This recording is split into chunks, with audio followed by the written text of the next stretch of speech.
सांगतो ते परत टीव्हीवर आलाच नाही पाहिजे. हे असं तुम्ही लोकांनी केलं पाहिजे. आम्हाला इकडून परत फोन येतो, तुम्ही जरा 2 मिनिटं याच्यावर या टीव्हीवर त्या लाईनवरती. आम्हाला कुठेतरी मोबाईल कोणाला तरी घ्यावं लागतं. आमच्याकडे ते मोबाईलमध्ये काही नाही. मग कोणातरी सांगतो याच्या मोबाईलवर पाठवा, आम्ही समोरून येतो.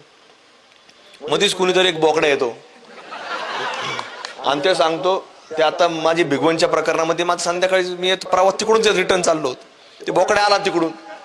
मेरे को अभी तक पुरा मालूम नाही. अरे मालूम नाही तर बोकडा येतो कशाला भाऊ? तू त्या टीव्ही वाला सांगायचं मेरे को मालूम नाही. आणि मालूम नाही म्हणतो सुरू केलं ना परत 10-20 सेकंदामध्ये. नाही नाही ते त्यांचं प्रेम होतं, अमुक होतं. आता याला काय त्यांनी कसं ॲटिट्यूड दिलं का? नाही म्हणे त्या मुलीचा दुपारी व्हिडिओ आला. काय व्हिडिओ आला? नाही म्हणे माझ्या मनाने गेलेला आहे. आणि ज्या वेळेला दुसऱ्या दिवशी त्या मुलीचा व्हिडिओ त्या मुलाबरोबर आला, महाराष्ट्राने पाहिल्यानंतर त्या मुलीने सांगितलं की माझं या मुलाबरोबर 9 वर्षापासून संबंध होते. आणि त्या मुलीचं वय किती होतं? 19 वर्षाचं वय होतं.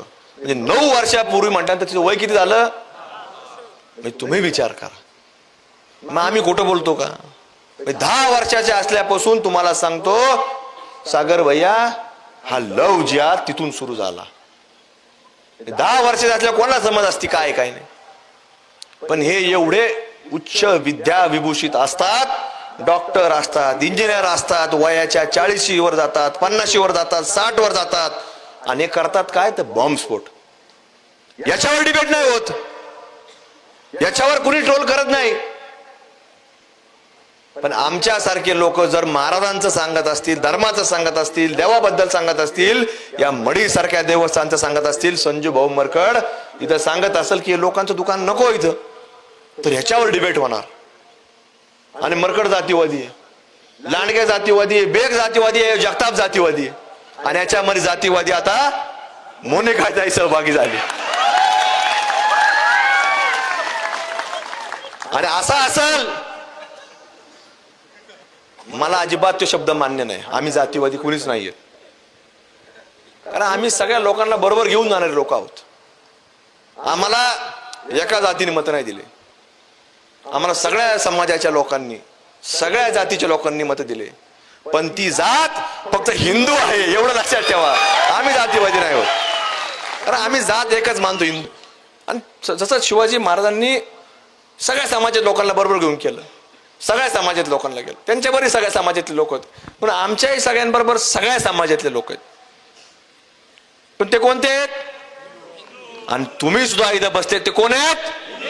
बाकी कुठले आपल्याला जात नाही. आपण सगळेजण हिंदू आहोत. तसाच प्रकार भिगवण संपत नाही. इकडच्या दिशेने इकडून आवाज येतो, संभाजीनगर जिल्ह्यातनं, पैठण तालुक्यातलं. परत घटना घडली, त्याच्यावर डिबेट नाही होत. त्या मुलीच्या वडिलांनी अधिकृत FIR दाखल झाली. आता भिगवणच्या प्रकारात तुम्ही पाहिलं, 2 दिवसानंतर त्या मुलीने न्यायालयाने जेव्हा व्हिडिओ कॉन्फरन्सिंगवर तिचं म्हणजे जबाब घेतला, तर त्यावेळेला त्या मुलीने सांगितलं, न्यायाधीशांनी विचारलं की बाळ तुला कुठं जायचं? त्या आपल्या हिंदू भगिनींनी सांगितलं की मला माझ्या आईकडे जायचं, कारण तिला वडील नव्हते. आणि अशाच मुली टार्गेट केल्या जातात की ज्यांना कुणी कुटुंबात आधार नसतो. सागर भैया तुम्ही नाशिकला गेलते, त्या मुलीला सुद्धा वडील नव्हते. आज हा छत्रपती संभाजीनगरचा पैठणचा प्रकार, तिच्या मुलीच्या गळ्यात जर तुम्ही पाहिलं तर सगळ्या आपल्या माळा आहेत. म्हणजे टार्गेट असं करायचं की समाजाला उदाहरण देऊन टाकायचं की किती कट्टर असले तरी आम्ही यांचं वशीकरण करू शकतो. वशीकरण म्हणजे आम्ही काय त्याचा वेगळा अर्थ काढू नका. म्हणजे एवढं काय बालपणापासून तिच्या मनावरती वेगळा परिणाम करायचा, ते जादू टोना नाही म्हणत आम्ही. वशीकरण म्हणजे एवढं मनाच्या वरती वेगळा परिणाम करायचा, तिच्या अंतर्मनातून सुद्धा जो समोरचा व्यक्ती नजरेने सांगेल तशाच प्रकारचा आवाज आला पाहिजे. अशा प्रकारचा प्रकार हा पैठणमध्ये घडला. तिच्या वडिलांनी फिर्याद दिली. आणि फिर्याद दिल्यानंतर सगळीकडं प्रशासन अलर्ट झालं. तिथं आज आपल्या अनेक हिंदू बांधवांनी मोर्चा काढला आणि मोर्चा काढल्यानंतर तुम्हाला सांगतो आज त्या मुलाला मुंबईमध्ये तुम्हाला सांगतो अटक झाली. आणि मुंबईमध्ये अटक झाल्यानंतर त्या मुलाकडं जवळपास 6 वेगवेगळे आधार कार्ड देखील सापडले आणि ते नाव सगळे आपल्या समाजांचे होते, म्हणजे हिंदू समाजातील नावांचे. म्हणून आम्ही सांगत असतो, मागे आम्ही सांगितलं, दीपावलीच्या वेळेस सांगितलं की आपल्या लोकांनी आपल्याकडून खरेदी करा. की जे सुरू झालं हे जातीवाद करतात, जातीवाद नाही करत. आम्ही आमच्या धर्माचं सांगितलं, आम्ही जातीबद्दल काहीच बोललो नाही. आम्ही फक्त सांगितलं हिंदूंनी कोणाकडून खरेदी करा, हिंदूकडून करा. म्हणून आम्ही पुढे जाऊन सांगतो की आपला मूलबाळ कुठल्याही शाळेत जात असेल, त्याचा रिक्षावाला, त्याचा व्हॅनवाला कोण पाहिजे? हिंदू. ती क्लासला जात असेल, ते शिक्षक कोण पाहिजे? ते आपण कुठल्याही खरेदी करणार असेल तर ती व्यक्ती कोण पाहिजे हे लक्षामध्ये तुम्ही ठेवा. त्याचं कारण असं, ती पैठणची मुलगी त्या पोराकडे क्लासला जात होती. त्या पोराचं नाव काय होतं तुम्हाला माहित नसेल, नाव बी असं ठेवलं होतं, चिराग. आणि त्या चिरागनी ती कॉम्प्युटर क्लास घ्यायचा. म्हणजे तुम्ही विचार करा, एका कॉम्प्युटर क्लास मधल्या शिकवत असणाऱ्या मुलीला जर आज हे पोरं, म्हणजे आपल्या एखादा जर छोटा एखादा गाडी चालक असेल, वाहन चालक असेल, ड्रायव्हर असेल, त्याच्या गाडीत एखादा पॅसेंजर बसला, तो म्हणतो आपल्या लक्ष्मी. आपल्या शिक्षकाकडे एखादं मुलबाळ येत असेल तर तो म्हणतो आपली ही क्लासमध्ये आली लक्ष्मी. पण हे आपल्याकडे येत असणाऱ्या प्रत्येक माय माऊलीकडे बघत असताना नजर, हे आपल्याकडे तुम्हाला सांगतो शोषणाचा एक वेगळा आधार बघतात, धर्मांतराचा वेगळा आधार बघतात, आपली संख्या वाढवण्याचा एक पाऊल पुढे पाहतात. म्हणून आपल्या प्रत्येकाला उद्याच्या काळामध्ये फार मोठे आव्हान आहेत. जसा काळ बदलतो, जसे छत्रपती शिवाजी महाराजांच्या काळात, धर्मवीर छत्रपती संभाजी महाराजांच्या काळामध्ये, पुण्यश्लोक अहिल्यादेवींच्या काळामध्ये हे वेगवेगळी सर्वांसमोर आव्हानं होती. आता ती आव्हानं नाही आहेत, आता आव्हानं वेगळी आहेत. आव्हानं कुठली आहेत तर त्यावेळेला त्यांना, ह्या लोकांना समोर कोण होतं माहिती होतं. समोर फक्त असायचा जाळीदार टोपीतला माणूस, मिशा खरडल्याला दाढीवाला एखादा बोकड्या दिसून यायचा की हा आता आपला दुश्मन आहे. पण आज आपल्याला तुम्हाला सांगतो, आपल्या बरोबर फिरणारे गाडीतले माणसं आपल्याला सांगतात नाही आपण सेक्युलर वागलं पाहिजे. मग हा ज्यावेळेस बोलतो, हा तुम्हाला सांगतो पहिला आपला दुश्मन असतो. याला पहिली गाडीतून खाली उतरला पाहिजे आणि याचे सुद्धा व्यवहार बंद केले पाहिजेत.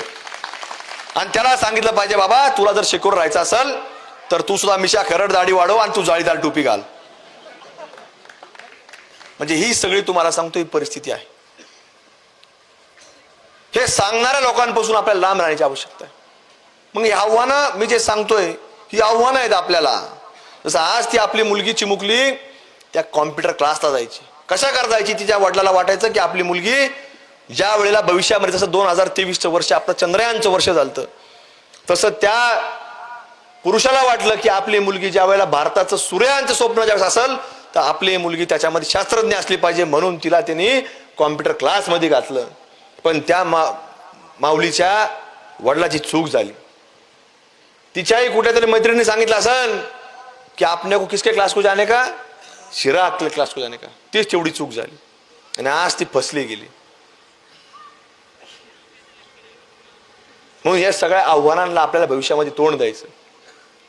आज मरकड साहेबांनी एवढा मोठा निर्णय मागच्या वर्षी घेतला, पण वर्षभर झाले तो संघर्ष सुरू आहे. कशामुळं? फक्त आपल्यातल्या काही तुम्हाला सांगतो या सेक्युलर वाल्या लोकांमुळे आज आपल्यामध्ये सगळी परिस्थिती निर्माण होते. आमच्यापर्यंत सुद्धा काही लोक त्यावेळेला आले, आम्हाला सांगितलं की तुम्ही असं करू नका. मी काय केलं बाबा आम्ही? ते नाही, ते दुकानं ते आता जुन्या काळापासून लागतात. मला लागत होती, आता लागणार नाही. लागत होती, आता लागणार नाही. कारण का नाही लागणार? त्यांची माय कस काय जनली या देवस्थानावर दावा ठोकायची? ही ताकद व्हायला नाही पाहिजे. ही ताकद होती फक्त आपल्या काही लोकांमध्ये. आपल्यातले काही लोक म्हणतात, जसं आज तुम्हाला सांगतो, आपला एखादा माणूस त्यांना सांगा की कुठं आजच्या देवस्थानाला न्यायचा, परवानगी सुद्धा भेटणार नाही आपल्याला. काय गरज आहे आपल्याला ते इथं लोक ते घेऊन यायची?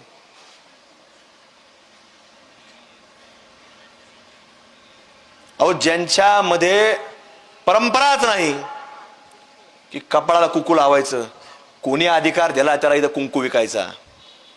त्यामुळे मरकट साहेब, तुम्ही जे केलं ते अत्यंत उत्तम केलेलं आहे. ज्याच्यामध्ये कपाळा कुंकू लावायचा अधिकार नाही, त्याला कुंकू लावण्याचं दुकान सुद्धा लावण्याचा कुठलाही अधिकार नाही. जे प्रसाद खात नाहीत त्याला प्रसाद सुद्धा विकायचा अधिकार नाही. त्यामुळं मरकट साहेब, तुम्ही जे सांगितलं अत्यंत महत्वाचं आहे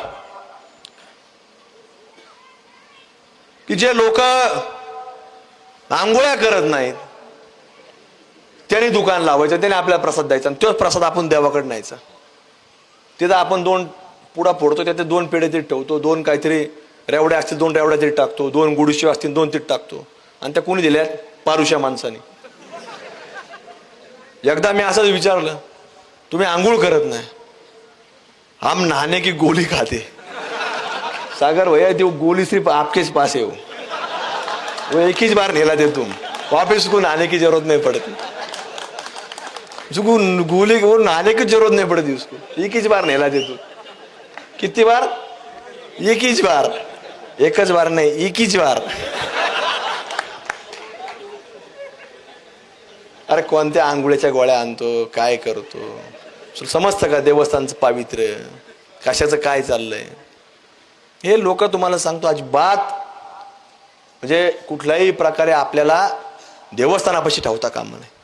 आणि ज्याला ठेवायचे असतील त्यांनी 4 देवस्थानचे उदाहरण दाखवावे की त्यांच्या देवस्थानच्या अधिकृत जे गाळे असतील, कारण 99% अनधिकृत असतं. जे अधिकृत असेल तिथं आपल्या एखाद्या हिंदू बांधवाला त्यांनी दुकान लावायला जागा दिली, दुकान दिलंय, कुठंच नाही, कुठंच नाही, एकाही ठिकाणी तुम्हाला सांगतो दिसणार नाही. म्हणून आपल्या लोकांनी सुद्धा ह्याचा विचार करण्याची आवश्यकता आहे. आज लोकांना वाटतं हे सगळं राजकारण, आता कोणत्या निवडणूक आहे, कोणत्या निवडणूक, आता 2-4 वर्षांतर निवडणूक आहेत. हे आम्ही निवडणूक करता आलेलो नाही कोणी. हे राजकारण सुद्धा आता तुम्हाला सांगतो लोक आजचं लक्ष उद्या लक्षात ठेवत नाहीत. त्यामुळे आम्ही निवडणुकीला आलो नाही. आम्ही फक्त सांगतो की या भारत भूमीमध्ये, या महाराष्ट्रामध्ये ज्या छत्रपती शिवाजी महाराजांनी, ज्या धर्मवीर छत्रपती संभाजी महाराजांनी लढा उभा केलाय, त्याला आजही आपण कमी पडतोय.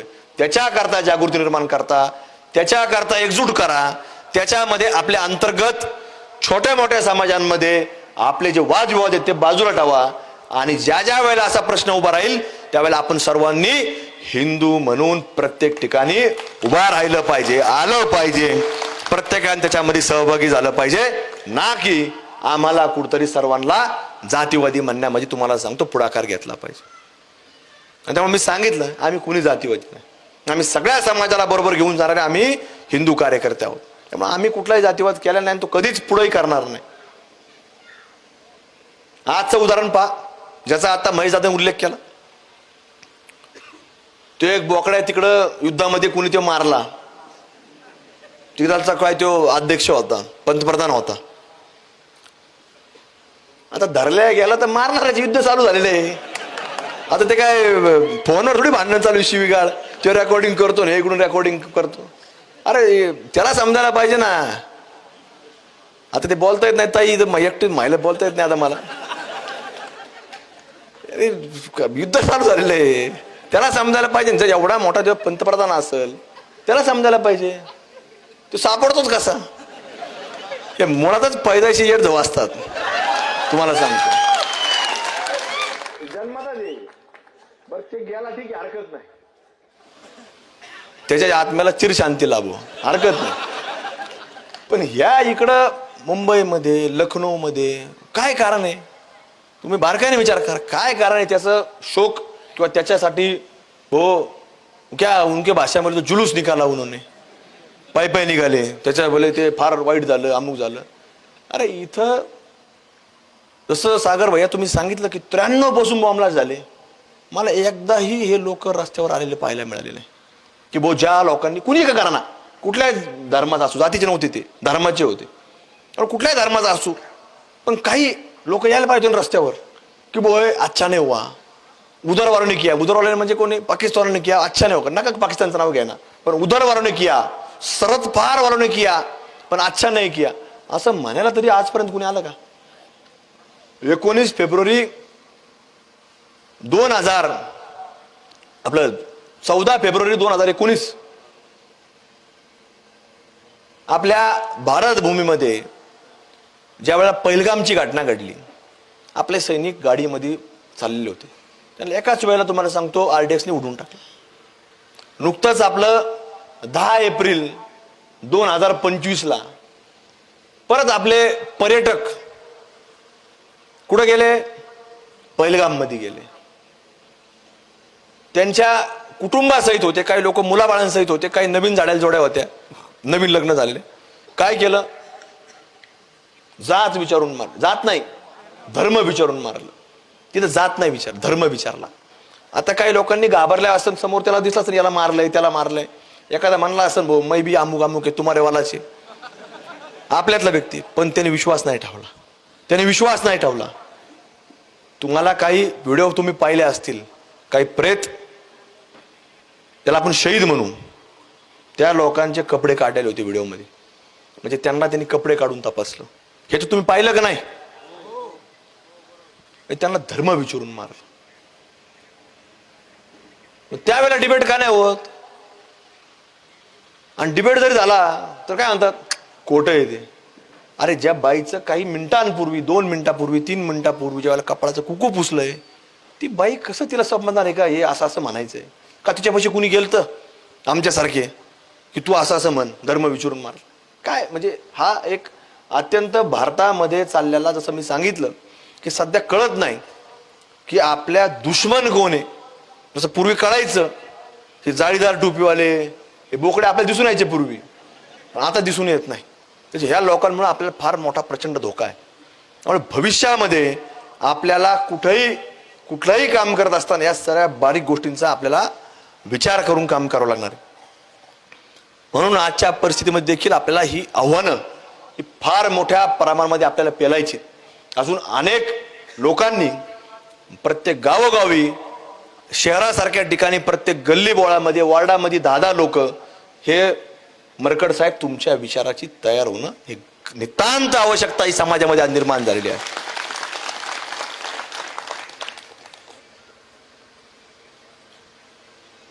मागच्या वर्षी मला चांगला आठवतं, आमच्या अहिल्यानगरमध्ये ते ईदगाह मैदान आहे, तिथं ईदच्या दिवशी सकाळची नमाज होती. एक असंच मध्ये उठलं, कोण उठलं, हा, आणि त्याने ते झेंडा काढला. ते टीव्हीवर दाखवत होते झेंडा काढला, तर ते आपल्याला काही झेंडा काही लक्षात नाही आला कोणता आहे. ते हिरवा असतं का लक्षात आहे बोकड्यांचं आहे, पण ते लक्षातच नाही आला. ते गुन्हा पेपरला आलं, ते फिलिस्तीनचा होता. आता मला सांगा तिकडं काय घडतं, यांना इथं झेंडा फडकवतात, आणि भारत देशामध्ये एवढ्या घटना घडतात, एवढे लोक आपले कधी दुष्काळात जातात, कधी पुरात जातात, कधी अतिवृष्टीमध्ये जातात, पण कधी कशाच तुम्हाला सांगतो यांना दुःख होत नाही. पण यांना जिथं यांचं म्हणजे मुस्लिम राष्ट्र आहेत त्या राष्ट्रांमध्ये जर पर्टिक्युलरली जर काही घडलं तर हे प्रखरतेने ती भूमिका रस्त्यावरून मांडण्याचं काम करतात. म्हणून आपल्या सुद्धा मंदिरांमध्ये ज्या ज्या वेळेला अशा काही घटना घडत असतील तर आपण सगळ्या गोष्टी बाजूला ठेवून, जसं याला ईद मध्ये जर समजतं, रमजानच्या महिन्यामध्ये जर त्याला ईदगाह मैदानावर तो खिशात जर झेंडा घालून आणता असं दुसऱ्या देशाचा, पण आजपर्यंत मला आठवत नाही की ईद मध्ये कुणी तिरंगा झेंडा फडकवला. कुणी शिवाजी महाराजांच्या बाबतीमध्ये तर कुणी बोललंय, एक तर ते उर्दू भाषेत बोलतात. आता काही काही लोकांचं मला आश्चर्य वाटतं, वाईट वाटतं की उठून सुटून ते राजकारण करत बसतात. कसं राजकारण करतात, हिंदी इथं चालणार नाही, हिंदी अमुक चालणार नाही. अरे तू पहिली बोल ना, ती उर्दू चालणार नाही, ती उर्दू बंद करा. उर्दूवर बोल. एकाही शाळेत उर्दू आम्ही शिकून देणार नाही, पण उर्दूवर कधी बोलणार नाही. का? फक्त ते मतं पाहिजेत. त्यामुळे महेश दादांनी सांगितलं की, काय सांगितलं महेश दादांनी, की अजिबात मतं नको. महेश दादा मी सुद्धा तसंच सांगून टाकलेलं आहे, अजिबात देऊ नको, तुला मागायला येणार नाही. आणि आमचं जर एखादं असेल सेक्युलर आलं, ते आलं आमच्या वतीनं कधी, तर आम्हाला सांग, त्याचं लगेच तुला सांगतो त्याची बी खातना करून पाठवून देऊ तुझ्याकडे. ते ठेवायलाच नको. तुम्हाला सांग, आपल्याने दिले तर ठीक, नाही दिलं तर चालूच आहे ना काम. कुठं भाकरी काय मिळणार नाही काय. म्हणून आपल्या सर्वांनी बारकाईने विचार करणं गरजेचं आहे. आज कुठली निवडणूक नाही, तुम्हाला सांगतो, हा निवडणुकीचा अजेंडा नाही. हे गांभीर्याने घ्या, विचाराने घ्या, आणि प्रत्येकाने त्याचं अवलोकन करा. फक्त ऐकू नका. सभेला गेलो, सोशल मीडियावर टाकलं, ह्याच्या पुरतं मर्यादित राहू नका. हा विचार प्रत्येकाच्या मनामध्ये, हृदयाला स्पर्श केला पाहिजे, प्रत्येकाच्या डोक्यापर्यंत, शेवटच्या नसापर्यंत तो गेला पाहिजे. आणि जो पावली आपण कुठलाही कार्य करत असेल तर त्या प्रत्येक कार्यामध्ये आपला फक्त आणि फक्त हिंदू विचार हाच शेवटच्या माणसापर्यंत आपल्याला घेऊन जाण्याचं काम आपल्याला प्रत्येक कामामध्ये केलं पाहिजे. भविष्य वाईट आहे. हे लोक 350 वर्षापूर्वी लढत होते, पण तरी देखील आजही आपल्याला त्याच विषयावर लढावं लागतं. मग याच्यावर तुम्ही गांभीर्य घ्या की किती भयानक परिस्थिती उद्याच्या काळामध्ये येणार आहे. आज विज्ञानाचा वापर आपण करत नाही. आपण कशा करता करतो? चंद्रयान बनवण्याकरता करतो. हे कशा करता करतात? हे दहशतवादी हल्ले करण्याकरता करतात. हे डिबेटमध्ये विचारा, हे सोशल मीडियावरती विचारा, की ज्या वेळेला ट्रोलिंगवाले पुढे येतात, हे काही लोक अकाउंट बी डुप्लिकेट असतात. म्हणजे नंबर आपल्या एखाद्या कोणतरी कामगाराच्या नावावर घ्यायचा, बिचारा अडाणी असतो, त्याचा अंगठा घेतला, ते मोबाईलचं कार्ड आणलं, त्यानेच अकाउंट तयार करत टाकायचे. ते काय सगळे बी खरे असतात असं नाही, पण जे काही थोडेफार खरे असतील तर त्यांनाही आपल्याला थोडं जिथं जिथं दिसतील तिथं तिथं आपल्याला त्यांच्याकडे पाहावं लागणार आहे, ते सुद्धा आपल्याला पाहावं लागणार आहे. आणि हे सगळे विषय तुम्हाला सांगतो अत्यंत गांभीर्याने घ्यायचे विषय. हे काय आजच्या कुठल्याही निवडणुकीचा अजेंडा नाही किंवा एखाद्या विषयाचा तात्पुरता विषय नाही, पण हे महाराष्ट्रामध्ये, देशामध्ये आपल्याला उद्याच्या काळामध्ये हे फक्त, जसं आज काही लोकांनी आपण पाहिलं की मागाशी येताना आमची देखील चर्चा झाली सागरबाईची आमची, की काही लोकांनी, त्यातला एक व्यक्ती मारला गेला, त्यांनी शपथ घेतली की जसं आपण पाहतो की 2047 साली आपले वेगळे स्वप्न आहेत की भारत जगातला सगळ्यात ताकदवान राष्ट्र झालं पाहिजे, तसं ह्या लोकांनी शपथा काय घेतल्या? ह्या लोकांनी शपथा घेतल्या की 2047 मध्ये भारत देश सुद्धा काय झालं पाहिजे? इस्लामिक राष्ट्र झालं पाहिजे. म्हणजे अशा शपथा घेणारे लोक कुठंतरी या भूमीमध्ये वास्तव्यास आहेत, काम करतात. ते उघड येत नाही. आपण उघड बोलतो, आपल्या सोशल मीडियावर भाषणं येतात, त्यांचं कधीच काही येत नाही.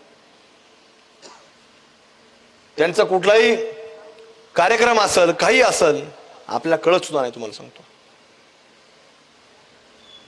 आपल्या मंदिराच्या बाहेर चपला गायब होतात त्यांचे. तुम्हाला सांगतो ना, त्या मस्जिद मध्ये गेले ना, ते सगळं सिस्टमॅटिक, एकदम सिस्टमॅटिक असतं. कुठं बाजूला ठेवणार सगळं, कारण बाहेर लोकांना नाही कळायला पाहिजे. त्याचा उद्देश एवढाच असतो की बाहेर लोकांना नाही कळायला पाहिजे एवढी संख्या येते. आज छोट्या छोट्या ठिकाणी सुद्धा तुम्हाला सांगतो, तुमच्या गावात जर लोकसंख्या 500 असेल तर तिथं शुक्रवार दिवशी पहा 1000 पेक्षा जास्त लोक तिथं नमाज पडायला येतात. हे इथंच नाही तर शहरात सुद्धा, ग्रामीण भागात सुद्धा, एखाद्या कुठल्याही भागामध्ये तुमच्याकडे तुम्ही विचार करता का इथं 50 लोक, एवढे गर्दी कसं काय होती? आपण त्या एखाद्या प्रमुख माणसाला विचारलं ना, क्या होता वो इधर काम को आते ना, इथं कुठं काहीच कामाला नाही, तुम्ही इथून कुठं कामाला आला, इथं हायच नाही काही. म्हणजे असे सगळे वेगळे लोक असतात, हे आपल्याला माहिती पडत नाही. म्हणून हे सगळं आपल्याला उद्याच्या काळामध्ये बारीक निरीक्षण, की आपल्यापाशी कोण येतंय, आपल्या गावात कोण येतंय, आपल्या परिसरात कोण येतंय, याचं बारकाईने लक्ष ठेवणं, त्याचं निरीक्षण करणं. आणि जे प्रशासन असेल त्या प्रशासनाकडे सुद्धा सांगत असताना त्याची पहिली खातीर जमा करा. ते सेक्युलर नाही ना, मग त्याच्याकडे सांगा. कारण की आता इकडे सुद्धा मला बरेच प्रशासनातले सेक्युलर लोक दिसू राहिलेत. कारण की सेक्युलर का म्हणायचे या लोकांना? कारण की वर्षभरापासून ते कुठल्याही प्रक्रियेमध्ये एखादा अनधिकृत पाडण्याकरता सांगितल्यानंतर ते न पाडता त्यांनी 4 दिवसापूर्वी आपल्या हिंदू समाजाच्या लोकांची दुकानं पाडली. त्या अशा प्रशासना, सेक्युलर प्रशासनाचा मी पहिला तुम्हाला सांगतो निषेध करतो. आणि तसं महेशदाने सांगितलं की 8 दिवसात जर या लोकांनी ते पाडलं नाही तर तुम्हाला सांगतो, आता आम्ही तर तिथं विधानसभेत आहेच, त्यांच्यावर काय कारवाई करायची बघूच.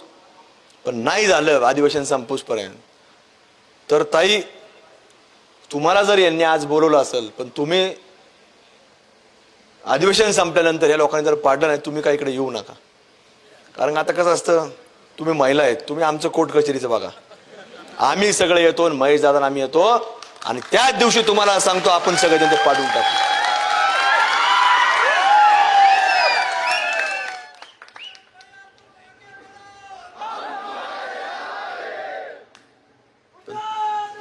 तुम्ही ताई सगळं कोर्ट कचेरीचं बघा, तुम्ही काय इकडे पाहू नका, आम्ही सगळं बाकीचं बघतो. हे पाहावं लागणार, प्रत्येकाला जबाबदारी घ्यावं लागणार ना. आता सगळे आत गेले, बाहेर कुणी बघायचं, बाहेरचं कोणाला तरी पाहावं लागेल. पण महेश दादा आपल्याला यावंच लागणार आहे. सागर भाई तुम्ही काय येऊ नका, तुम्ही फक्त ते FIR दाखल करता तेवढं लक्ष ठेवा, कारण तुम्हाला जरा कायद्याचं नॉलेज भरपूर आहे, तसं महेश दादांनी सांगितलं. ते FIR लक्ष ठेवा. तुम्ही बिघडू, आम्ही दोघंच येतो. महाराज तुम्ही फक्त आशीर्वाद द्यायचं काम करा. पण मरकड तुमचं नाव जर आलं नाही तरी मी घेईल त्याच्यात, तुम्हाला काय सुट्टी देणार नाही. त्या महेशदारा जरी म्हणे सोडून द्या तर मी काय तुम्हाला सोडित नसतो. चला विनोदाचा भाग जाऊ द्या. पण प्रशासनाला आज आम्ही गांभीर्याने सांगतो की तुम्हाला जर गांभीर्य नसेल तर अधिवेशन संपल्यानंतर तुम्हाला सांगतो, मात्र आम्ही 2 जण या ठिकाणी येणार आणि हे पाडणार. तुम्हाला आजच सांगतो, त्याच्यामध्ये कुठली तडजोड होणार नाही. तुम्हाला आजच आमचं सांगणं आहे की तुम्ही मात्र हे सगळं नियोजन तुम्ही करा. याच्यामध्ये आम्हाला कुठेही, या संविधानाला मानणारे कार्यकर्ते, हिंदू कार्यकर्ते आम्ही आहोत, त्यामुळे त्याच विचाराने आम्हाला तुम्ही राहू द्या. आम्हाला कुठेही तुम्ही प्रवृत्त करा नका, नाही तर आम्ही सुद्धा FIR मध्ये सांगत असताना आम्ही सांगू की प्रशासनाने आम्हाला प्रवृत्त केलेलं आहे आणि आम्ही आज जाहीर सांगितलेलं आहे. त्यामुळे आम्हाला तुम्ही काय प्रवृत्त करायला लावू नका. या भारत भूमीमध्ये अनेक महापुरुषांना उभा करावं लागले. पण पुढच्या काळामध्ये आपल्या सर्वांना याच्यामध्ये सहभागी व्हायचंय. सर्वांना या उपक्रमांमध्ये वेगवेगळ्या ठिकाणी वेगवेगळ्या मोहीम हाती घ्यायच्यात आणि त्या मोहिमेच्या माध्यमातून हा देश घडवत असताना, घडवायचा म्हणजे काय करायचं, जसं भारत देशाची 2